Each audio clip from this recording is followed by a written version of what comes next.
விஜய் கரூர் பக்கமே போக முடியல. இதற்காக ஒரு பெரிய லாபி நடக்குது. இப்போ ஆதவ அர்ஜுனா தாவேகாவுக்கான ஐடி விங் ஒரு 100 பேரை வச்சு திமுகவுக்கு கார்னர் கொடுக்குறாரு. சிஇஓவுக்கு 20 லட்ச ரூபா சம்பளம், மினிமம் 1 லட்சம் 2 லட்சம் 3 லட்சம் 5 லட்சம் 20 லட்சம் ரூபாய் வரைக்கும் சம்பளம், பல கோடியை அள்ளி தெளிக்கிறார் ஆதவ அர்ஜுன்.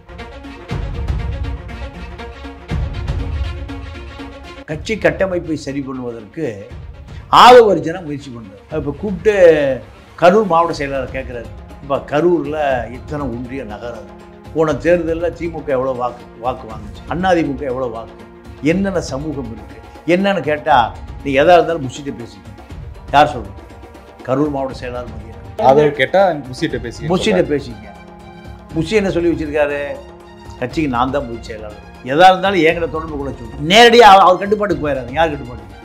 ஆதவ கட்டுப்பாட்டுக்கு போயிடாது. முசி கட்டுப்பாட்டில் இருந்து பாதியை பிச்சை எடுக்க பார்க்குறாரு. யார்? ஆதவ். 4 கோடி ரூபா செலவு பண்ணியிருக்கா. யாருன்னு கேட்டால் அந்த ஜனநாயகன் படத்தினுடைய ப்ரொடியூசர் தான் இப்போ 4 கோடி ரூபா செலவு பண்ணியிருக்கு. விஜய் இப்போ பையன் திறக்கிறதே இல்லை, பர்ஸை எடுக்கிறதே இல்லை. பெரிய பர்ஸு யாருன்னா ஆதவ அர்ஜுன், அது லாட்ரி பர்ஸ். இதிலிருந்து தான் கட்சியினுடைய அனைத்து செலவுகளும் செய்யப்படுகிறது. இதே நிலைமை விஜய்க்கு வந்துருச்சு. விஜயை புசி கட்டுப்படுத்துவதா இல்லை ஆதவ அர்ஜுனை கட்டுப்படுத்துவதா?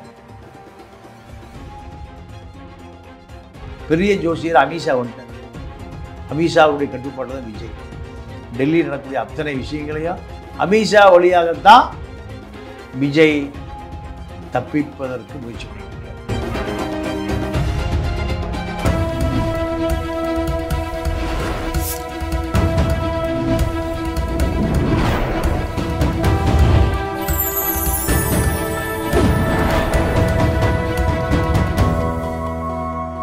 சேனல் 5 தமிழர்களுக்கு வணக்கம். இன்றைய நேர்காணலில் நம்முடைய இணைந்திருப்பவர் திரு தமிழ பாண்டியன் அவர்கள். சார் வணக்கம். சார் வணக்கம்.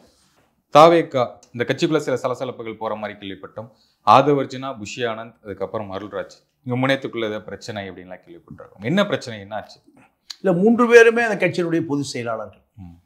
நீங்கள் புஷி ஆனந்த் கட்சியினுடைய பொதுச் செயலாளர், ஆதவ அர்ஜுனா தேர்தல் பணிக்குழு பொதுச் செயலாளர், அருள்ராஜ் கொள்கை பரப்பு செயலாளர், கொள்கை பரப்பு பொதுச் செயலாளர். 3 பேருமே கட்சி தான். இப்போ விஜய் கரூர் பக்கமே போக முடியல. இதற்காக ஒரு பெரிய லாபி நடக்குது. இப்போ ஆதவ அர்ஜுனா தாவேகாவுக்கான ஐடி விங் ஒரு 100 பேரை வச்சு திமுகவுக்கு கார்னர் கொடுக்குறாரு. 100 பேர் வேலை பார்க்கணும். சிஇஓவுக்கு 20 லட்ச ரூபா சம்பளம், மினிமம் 1 லட்சம் 2 லட்சம் 3 லட்சம் 5 லட்சம் 20 லட்சம் ரூபாய் வரைக்கும் சம்பளம், பல கோடியை அள்ளி தெளிக்கிறார் ஆதவ அர்ஜுனா.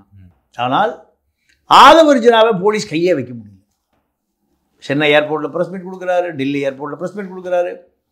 அவர் அந்த கால்பந்து விளையாட்டு அகில இந்திய தலைவர் சத்தீஸ்கரில் இப்போ ப்ரெஸ் மீட் வைக்கிறார். பக்கத்துலேயே போக முடியல. ஆனால் புஷி ஆனந்த் தலைமறைவாக ஓடிட்டே இருக்கார். புஷி ஆனந்த் தலைமறைவு. வீரப்பங்காட்டில் புஷி ஆனந்த் தானே சில நக்கலே பண்ணுறான். ஆனால் இப்போ இந்த கரூர் செப்டம்பர் 27க்கு பிறகு இப்போ அடுத்து அக்டோபர் 27 வரப்போகுது. இதுக்கு நடுவில் கட்சி கட்டமைப்பை சரி பண்ணணும்.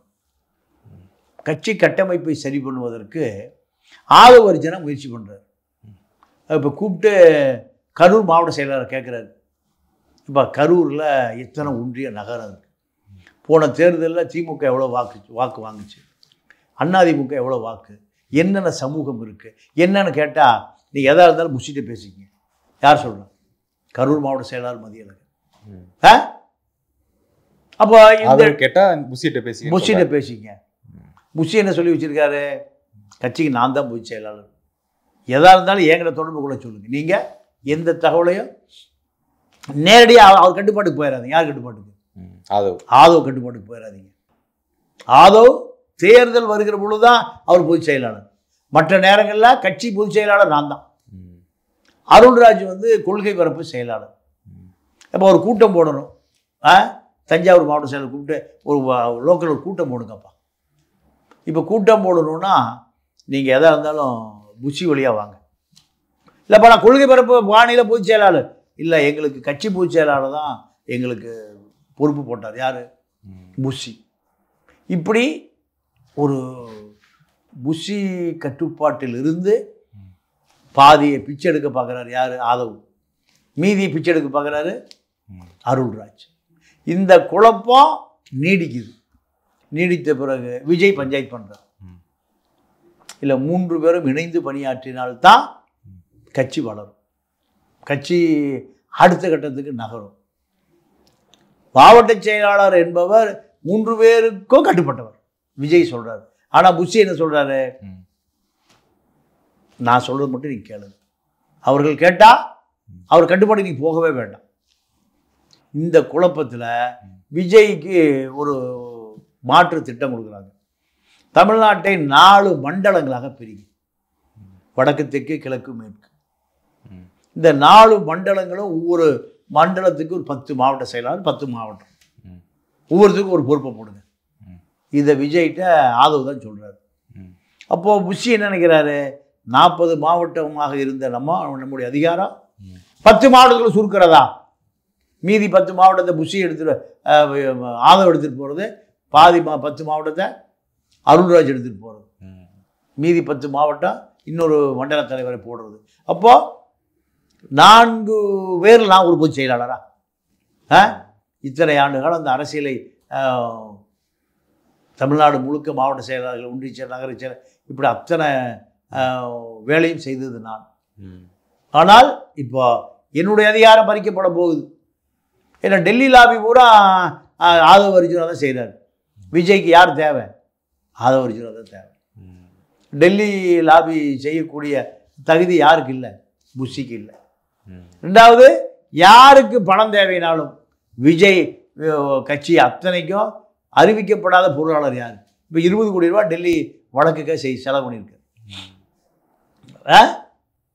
இப்போ 20 லட்ச ரூபா 4 கோடி ரூபா செலவு பண்ணியிருக்காரு. யாருன்னு கேட்டால் அந்த ஜனநாயகன் படத்தினுடைய ப்ரொடியூசர் தான் இப்போ 4 கோடி ரூபா செலவு பண்ணியிருக்காரு. விஜய் இப்போ பையன் திறக்கிறதே இல்லை, பர்ஸை எடுக்கிறதே இல்லை. பெரிய பர்ஸு யாருன்னா ஆதவ் அர்ஜுனா, அது லாட்ரி பர்ஸ். இதிலிருந்து தான் கட்சியினுடைய அனைத்து செலவுகளும் செய்யப்படுகிறது. இப்படி செய்யப்படுகிற பொழுது புஷியினுடைய கட்டுப்பாட்டிலிருந்து கட்சி விலகிறது. ஒருவேளை புஷி என்ன பண்ணார்னா, கடலூர் ஜோசியரை வச்சு ஜோசியம் சொல்லிட்டு இருந்தார். இப்போ அதை தாண்டி இப்போ அவருக்கு ஜோசியம் சொல்வதற்கு எங்கே வின்னு வருதோ, விக்டரின்னு வருதோ, அந்த தொகுதியில் என்ன வெற்றி உறுதி அப்படின்னு புதுசாக ஒரு ஜோசியர் முளைச்சிருக்கார். விஜய்க்கா இல்லை புஷி ஆனந்துக்கா? புஷி ஆனந்த் ரோலே இல்லை. புஷி ஆனந்த் ஜோசியை வச்சு என்ன பண்ண போகிறார்? விஜய்க்கு தான். விஜய்க்கு தான் புதுசாக ஜோசியர் முளைத்திருக்கிறார். புஷியுடைய ஜோசியர் காலாவதி ஆயிட்டார், கடலூர் சந்திரசேகர். அப்போ இந்த கட்சியை யார் கட்டுப்பாட்டில் வைப்பது, யார் இயக்குவது, எதிர்காலத்தில் யார் இதை தீர்மானிப்பது? ஜெயலலிதா எந்த காலத்திலையும் சசியை விட்டு மீறவே முடியல, சசி நடராஜனை விட்டு மரணம் அடைகிற வரை மீறவே முடியல. இப்போ இதே நிலைமை விஜய்க்கு வந்துருச்சு. விஜயை புஷி கட்டுப்படுத்துவதா இல்லை ஆதவ் அர்ஜுனா கட்டுப்படுத்துவதா? ஆதவ் அர்ஜுனா உலகளாவிய அரசியல், இந்தியா முழுக்க அரசியல், தமிழ்நாட்டை தாண்டி அரசியல். அப்போது இதில் ஜான் ஆரோக்கியசாமி கிறித்துவ மிஷினரிகளுடைய 3.5-4% வாக்குகளை விஜய் திருப்புவதற்காக கிறித்துவ மிஷினரிகளோடு தொடர்ந்து பேசிகிட்டு இருக்கார். இப்போ பெரிய ஜோசியர் அமித்ஷா வந்துட்டார். அமித்ஷாவுடைய கட்டுப்பாட்டில் தான் விஜய். டெல்லி நடக்கக்கூடிய அத்தனை விஷயங்களையும் அமித்ஷா வழியாகத்தான் விஜய் தப்பிப்பதற்கு முயற்சி பண்ணிகிட்டு இருக்கார்.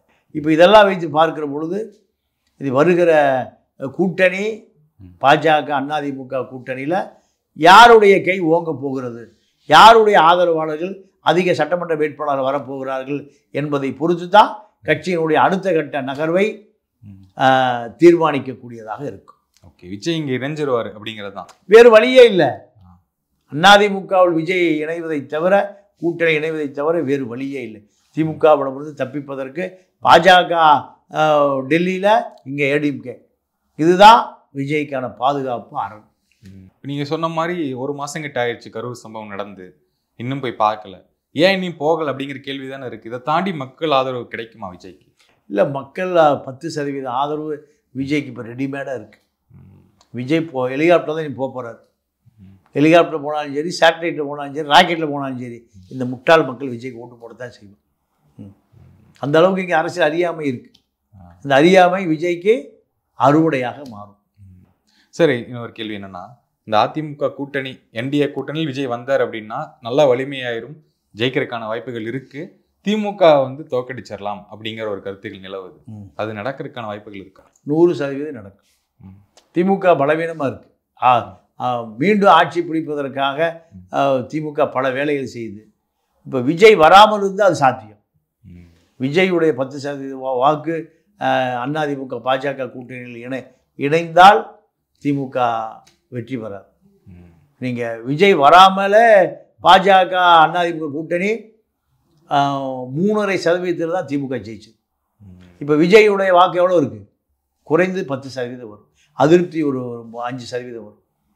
10%, 5% இப்போ இந்த கூட்டணிக்கு வருவதற்கு வாய்ப்பு இருக்குது. இந்த கூட்டணி அமோக வெற்றி பெறுவதற்கு வாய்ப்பு இருக்குது. ஓகே சார், நேரத்துக்கும் நேர்காணல் மிக்க நன்றி. வணக்கம். நன்றி, வணக்கம்.